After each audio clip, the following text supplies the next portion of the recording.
Well, this week, Republican House Speaker Mike Johnson backed down on a plan after it became clear it didn't have enough support. WENY's Washington correspondent Brendan Scanlon has details on the legislation and whether the government could shut down because of it.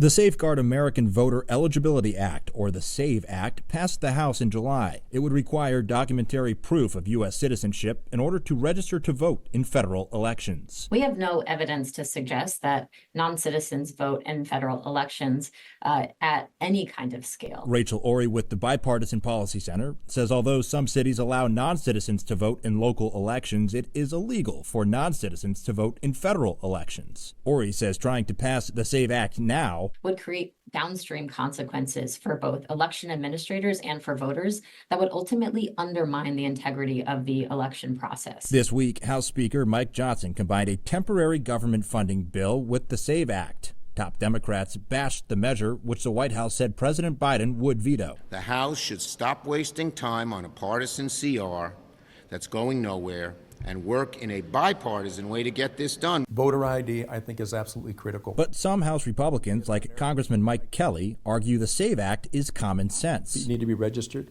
You need to have ID. I don't think that's asking too much. Non-citizens voting in our elections erodes the sanctity of our democracy. Congressman Nick Langworthy supports the SAVE Act, but wants to avoid a government shutdown. We're 56 days away from an election.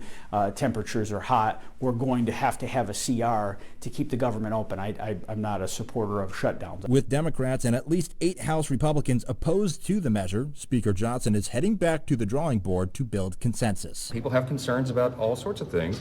That's how the process works, and sometimes it takes a little more time. Reporting in Washington, Brendan Scanlon, WENY News.